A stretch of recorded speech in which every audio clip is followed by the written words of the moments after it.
This is a takeover. Wall Street and the ASX now at our fingertips with this right here.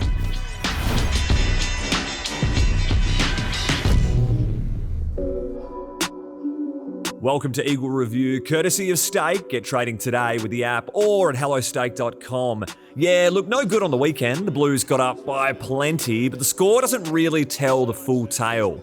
Horrific start of the game though, just a wrecking ball hurled into the guts to kick things off. We've seen it a few times this year, especially at home against some of the better teams in the competition. Quarter-time deficit that's just in the Everest areas of an uphill climb. Worst part is it could have been worse. 5 goals for, just a territory domination by Carlton. The backs actually held up pretty well considering the inside 50 count was in real Mayday areas of 24-2. The Blues notched the first 17 inside 50s. They were moving the ball just beautifully from coast to coast. We, on the other hand, just couldn't get it near the big sticks. 14-0 forward half intercepts. The Blues just suffocating with their pressure, and the turnovers, they were just killing us. Eventually, it was the goose egg in the opening quarter, and giving up a 36-point lead early in the second. And then out of nowhere, the boys have just turned it on, dragging themselves back into the contest, drilling 7 majors. Jake the Snake ripping off 2 of the best, but here's one of the better ones though. Willie Rioli just pinches that ball from 50, slams it on the boot.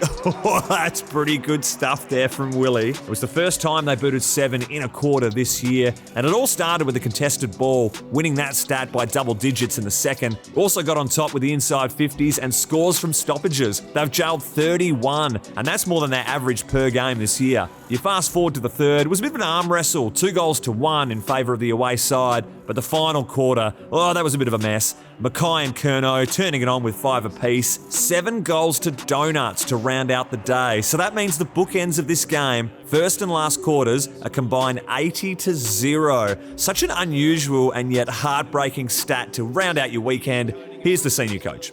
Jekyll and Hyde type of game. The first quarter's the most disappointing part of today. You know, we knew what they were going to bring, and they're a very honest side, Carlton. It's contest-driven, stoppage, but we gave them 4 or 5 goals from turnovers. We probably got caught up in going a little bit too quick. They were brutal in the first quarter around the ball. And the second and third quarters, really proud, like the way they responded. There's some little wins we take out of those 2 quarters, in particular the second. But the third was a really good battle. We felt like we had, maybe not dominance, but we had plenty of opportunity. I think our best is getting pretty good. I don't think we underestimated Carlton, but they're a tough side. And if you let them dictate terms, you can get touched up. You know, we've been up for a little bit without much success. Like, we don't deserve to be overconfident with things, but we've been competitive for probably 3 or 4 games. Exposing some younger players has been a priority, but being available to do that, and the integrity of match committee and all that sort of stuff. And you can't say Shannon Hurn doesn't deserve to play. So he's been our best player today, I thought. So, getting that balance right. And what we're embarking on in the future is not going to resolve itself today. So, we get Bazzo, Harry Edwards, Hoff, Bailey Williams, some of these younger players who, 18, 19, some exposure to some footy, which is great. And then we start to transition as we go. But what we want to be is competitive and hard to play against. Today we were for 2 quarters. Righto, so a few rough ones to kick it off. First time the Navy Blues have kept us scoreless for a term, marking it the 3rd occasion for the season. It was also their biggest quarter-time lead against us ever. It all started at the contest too, up against a quality side, but in particular their midfield group. We were well beaten in clearances, 47-31 on the day, and the Blues playing keepy off pretty well, a monster plus 68 in uncontested possessions. Carlton also snapped a 7-game losing streak against the Eagles, dating back to 2015, a time where Andreas Everett was their leading goal kicker, and how's this, their last win was back in 2014, just so happened to be Gov's debut that day. Absolute scenes. Have a look at the youngster. Played forward that day too. Unfortunately, it was the boys' longest active winning streak against any club at 5 wins. Bit of a shame to let that one go. The next closest team now Hawthorn with 2.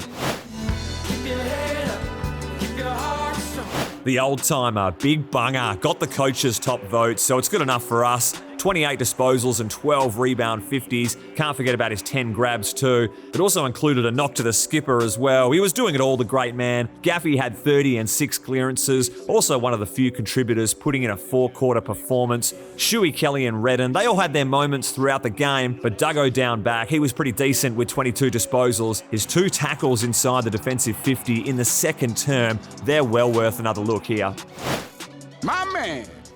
Legend for Josh Kennedy, still lapping up the milestones. He had to kick a couple to tick off the 700 goal mark for the Eagles. Not a problem, says the 34-year-old. The first tight angle right forward pocket, check. And then number 700, Zane True does well just to get boot to ball. Somehow gets it to Jermaine Jones and he wins the contested footy. Spots up JK with the easy pass and goes back and nails it. Great to see former teammate Masto, who's the runner, bolting onto the ground to get amongst the celebrations. He did have a false alarm in the second term with this reviewed touch, so they did have to reset the celebrations. He'll wind up as the club's all-time leading goal kicker when it's all said and done. Hats off to this one of a kind.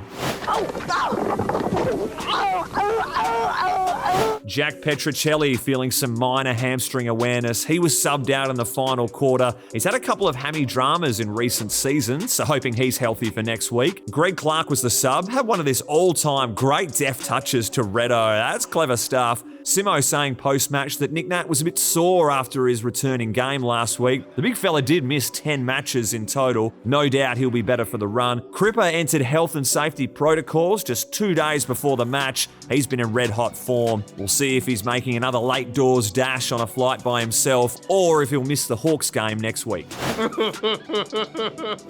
Was a big fan of this Petch header, finding Gaffey and ultimately sets up a Foley goal. A chance for Jake Waterman to get his first ever career hit out. De Koning says, nah, I wouldn't have thought so. Lucky these two Blues didn't send each other into Ward 4 at St John of God. Just a slight collision in the end, great news. Bazzo getting creative out of the back end. Duggo certainly didn't expect it, but he'll take it. Nick Nat just thumping this ball into Jake Waterman's snout. We'll see if he's looking any better today. Going round the grounds, you don't see this one every day. A good mark from Banfield. The old play on while out of bounds. Bit stiff there. Former Adelaide footy director and legend of the club, sporting the power beanie on the sidelines. That ought to ruffle a few feathers from Crowland. A few wardrobe malfunctions going out on the field over the weekend. Luckily, some teammates were quick to act.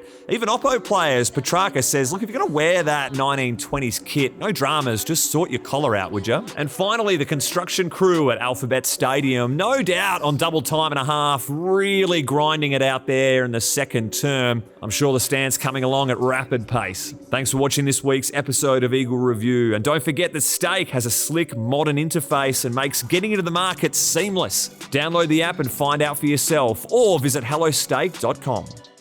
This is a takeover.